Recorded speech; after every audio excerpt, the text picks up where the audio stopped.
What's going on, YouTubers? It's Mopar Man 1978. I'm out here working a little bit on the truck before I go to work today, and let me show you what I've got done so far. Okay, I got the shop fan running in the background to keep any mosquitoes off me, but anyway, I got the floor. That's just me rubbing up against the seat. Anyway,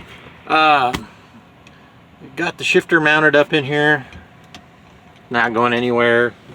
I'm just mocking it up. Like these two bolts here are just hand tight, so I can have the shifter and stuff in here, the shifter lever.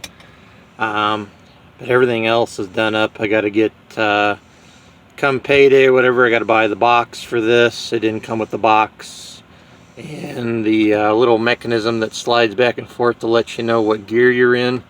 I got to get all that junk. I got this pretty cheap off eBay quite a while back, or Facebook Marketplace, something like that. Anyway, this is not staying on here.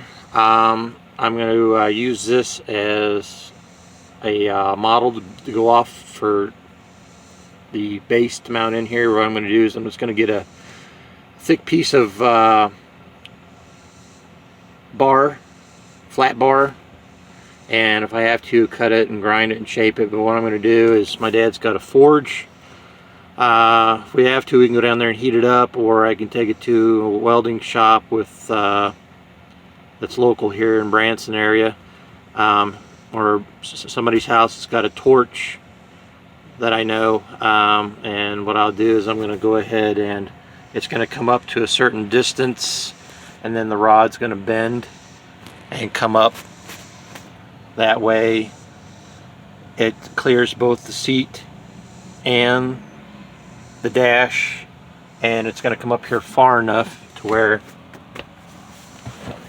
when I'm sitting up here in the driver's seat, my right hand will be, I'll be able to sit upright, look out the deal, and not have to lean over or hunch over and grab the shifter and be up here. And I'm going to do some modification work, like see this little tab here, it's holding the rod up, stuff like that.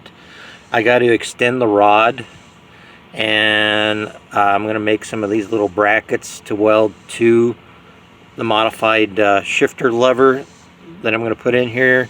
And if I have to, if there's enough of a curve, I'll make some more of these. I'll run a tube, and if I have to, I'll run little thin braided cable or whatever needs to be done to do that, or bend some and extend the rod.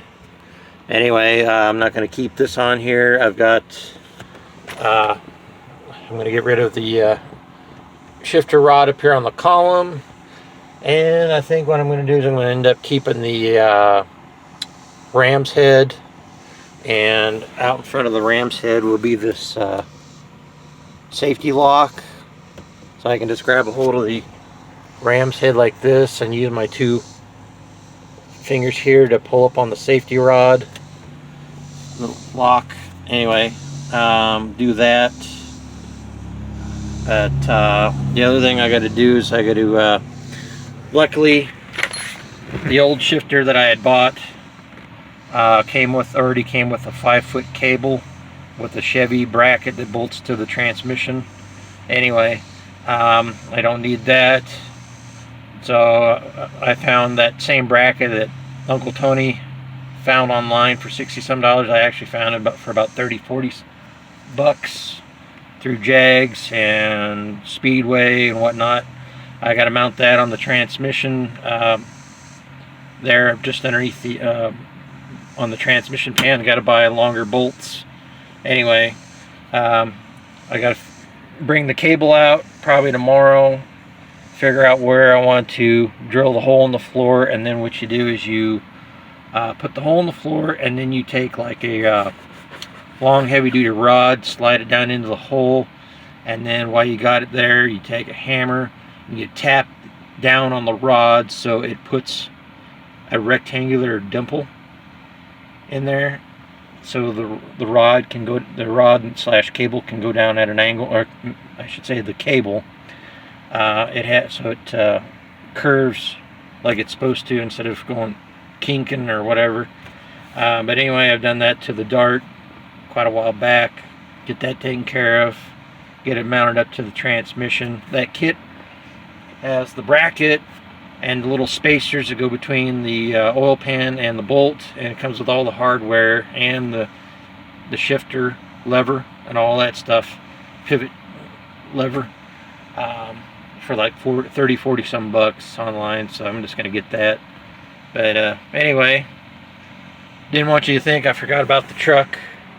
The other thing I gotta do to the truck is I'm gonna get a aftermarket torque converter for this. Instead of, I'm gonna yank out that $175 one that's a AFCO or whatever the hell that piece of junk is. I'm pretty sure that's the problem, because when this first starts up, there's no noise. Everything runs smooth until it gets fully warmed up, and then when you rev it up, rev the engine up, you can hear a like a metallic rubbing sound, and like a tick tick tick tick, and it's not coming from the engine. I've done all the tests, and it's not coming from the transmission itself. It comes right up between what I think is the bell housing, just behind the engine. It's somewhere in the bell housing. So I believe it's a torque converter. Something gave out on it or something. I think it had something to do with my racing shift kit, possibly, and that just being a stock torque converter. I don't know, maybe it was just a piece of junk. Maybe somebody didn't weld it properly on the internals. I'm gonna have to save up some money for the torque converter. I think I found one for $395 or something. It's called Monster Torque Converters or something like that, something with the name Monster in it. Or I found a Hughes torque converter. I haven't decided yet, because they've also Jegs has also got a B&M torque converter for like 2,000 RPM stall for like $395, or yeah, something like that. But I've heard good and bad things about the B&M torque converters, so I don't know. Anyway, rambled on long enough. Just wanted to bring you up to speed on this. Post your comments down below. Let me know what you think about the B&M torque converters, and I think I'm going to run a 2000 stall on this, because it's got 355 gears, mildly built 318 with like a factory 360 hypo cam, 235 65 15s up front, 255 75 15s on the back. But anyway, also feel free to subscribe. Don't cost you anything, and stay tuned for more videos.